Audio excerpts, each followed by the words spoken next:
جنون ہو تو ایسا، کراچی کے قدیم علاقے لیاری کے نوجوان نے رنگوں اور کینوس سے دل لگایا تو اسے ہی اپنا ذریعہ معاش بنا لیا۔ مونس سراج کی رپورٹ۔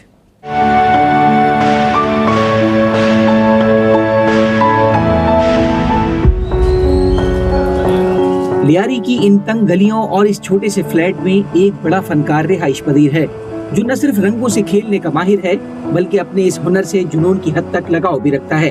لیاری کا یہ نوجوان امین شاہ بخاری 2 دہائیوں سے وال پینٹنگ، اسکیچنگ اور 3D آرٹ کے کئی نمونے تیار کر کے لوگوں کو اپنے ہنر کا معترف کرا چکا ہے۔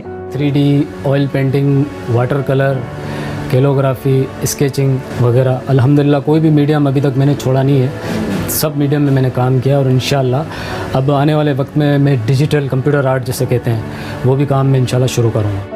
3 بچوں اور بوڑھے والدین کی کفالت کرنے والا یہ گمنام آرٹسٹ اب تک 250 سے زائد فن پارے تخلیق کر کے پیٹ کی آگ بجھانے کی خاطر انہیں فروخت بھی کر چکا ہے۔ اپنا فن دوسروں تک منتقل کرنا چاہتے ہیں۔ لیاری کی جو نوجوان نسل ہے وہ میں دیکھ رہا ہوں کہ زیادہ تر بے روزگار کی وجہ سے وہ نشوں میں جا رہی ہے۔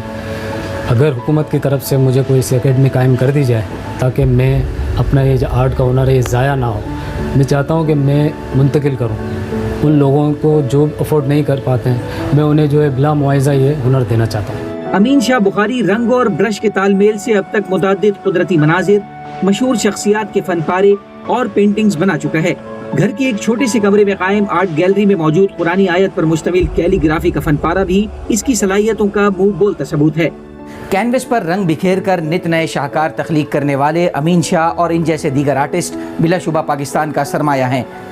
ان ہنرمند افراد کو وسائل فراہم کیے جائیں تو یہ ہنر آنے والی نسلوں کو بآسانی منتقل کیا جا سکتا ہے۔ کیمرہ مین عمران انور کے ساتھ مونس سراج، ہم نیوز، کراچی۔